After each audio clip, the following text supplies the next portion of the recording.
The 62nd Munich Security Conference may well be remembered as a turning point in transatlantic relations.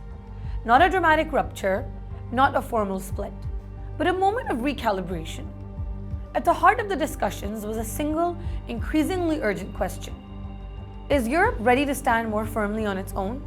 US Secretary of State Marco Rubio delivered one of the conference's most closely watched speeches. His tone was notably conciliatory. He repeated, almost reassuringly, "We belong together," emphasizing that the United States had no intention of abandoning the transatlantic alliance. But the speech carried layers. Rubio revived themes familiar from the Trump era. He warned that the post-Cold War vision of a world without borders had been, in his words, a dangerous delusion. He argued that mass migration and activist climate policies were weakening Western cohesion.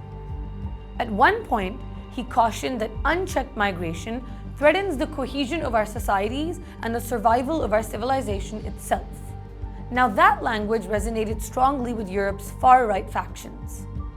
Analysts noted another line in particular: his call for allies to be proud of their culture and heritage rather than shackled by guilt and shame. The implication was hard to miss. European diplomats, interestingly, received the speech with cautious relief, especially after Vice President Vance's much harsher 2025 address. Yet they also noticed what Rubio did not say. There was no explicit mention of Russia, no direct reference to NATO.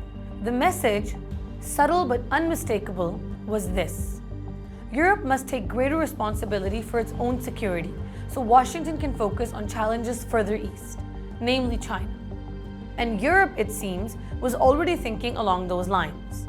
Ursula von der Leyen, President of the European Commission, declared that Europe must become more independent, including in defense. She reassured allies of unity, but the emphasis on autonomy was unmistakable. Germany's Chancellor, Friedrich Merz, went further.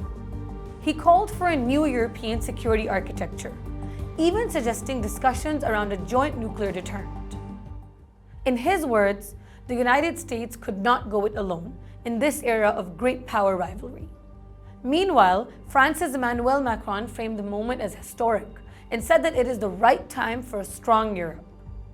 This conference was not just rhetoric.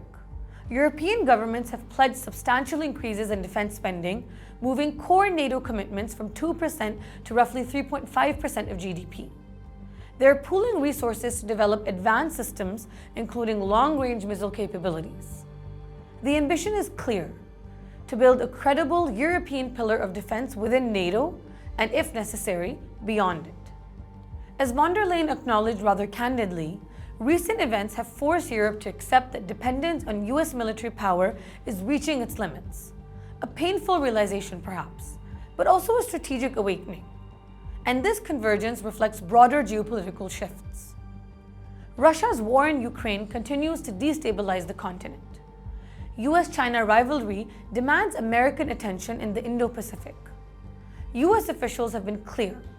The nuclear umbrella and Article 5 commitments, an attack on one NATO member is considered an attack on all, remain intact. But conventional defense? That burden increasingly falls to Europe. Even outside the Western alliance, the conference drew ideological pushback. Iran's foreign minister, Abbas Araghchi, dismissed the gathering as a Munich circus, arguing that Europe had lost its global influence. Russian officials echoed similar critiques, portraying the conference as little more than anti-Russia theater. That rhetoric highlights something important. Munich is no longer just about defense policy.